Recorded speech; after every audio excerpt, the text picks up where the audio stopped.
The creation of the world. In ancient days, at the beginning of time, there was no solid land here where people now dwell. There was only outer space, and the sky, and far below an endless stretch of water and wild marshes. Supreme in the domain of the sky was the Orisha, or god, called Olorun, also known as Olodumare, and designated by many praise names. Also living in that place were numerous other Orishas, each having attributes of his own, but none of whom had knowledge or powers equal to those of Olorun. Among them was Orunmila, also called Ifa, the eldest son of Olorun. To this Orisha, Olorun had given the power to read the future, to understand the secret of existence, and divine the processes of fate. There was the Orisha called Obatala, king of the white cloth, whom Olorun trusted as though he were also a son. There was the Orisha Eshu, whose character was neither good nor bad. He was compounded out of the elements of chance and accident, and his nature was unpredictability. He understood the principles of speech and language, and because of this gift, he was Olorun's linguist. These and the other Orishas living in the domain of the sky acknowledged Olorun as the owner of everything and as the highest authority in all matters.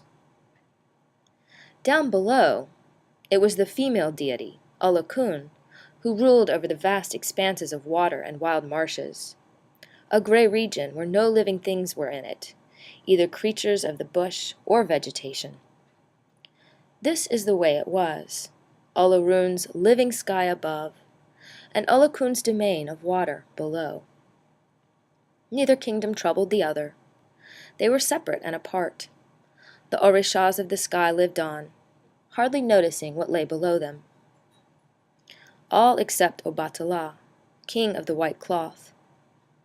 He alone looked down on the domain of Olokun and pondered on it, saying to himself, "Everything down there is a great wet monotony.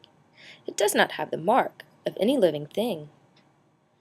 He went to Olorun and said, "The place ruled by Olokun is nothing but sea marsh and mist. If there were solid land there, fields and forests, it could be populated by Orishas and other living things."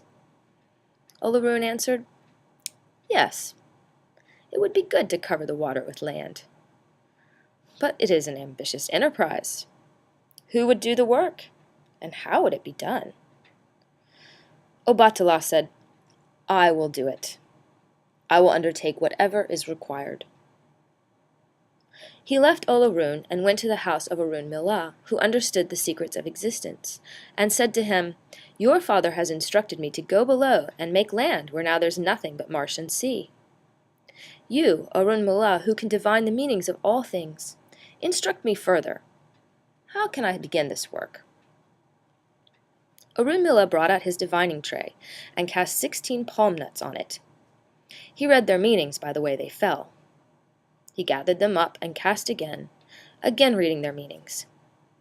When he had cast many times, he added meanings to meanings and said, "These are the things which you must do. Descend to the watery wastes on a chain of gold, taking with you a snail shell full of sand, a white hen to disperse the sand, a black cat to be your companion, and a palm nut." That is what the divining figures tell us. So Obatala set off and began his descent. The chain was very long.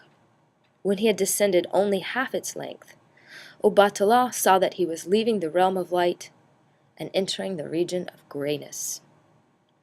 A time came when he heard the wash of the waves and felt the damp mists rising from Olokun's domain.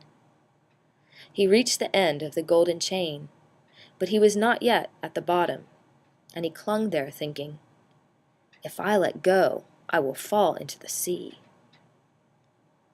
While he remained at the chain's end, thinking such things, he heard Orunmila's voice from above saying, "The sand."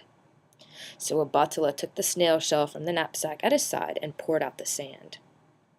Again he heard Orunmila call to him, saying this time, "The hen." Obatala dropped the hen where he had poured the sand.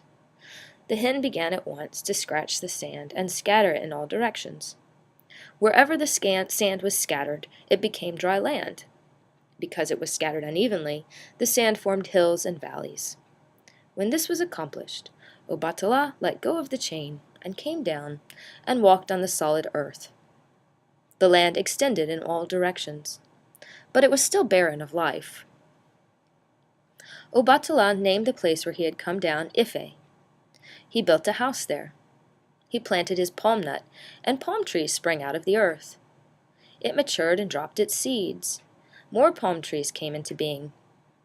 Thus there was vegetation at Ife. Obatala lived on, with only his black cat as a companion.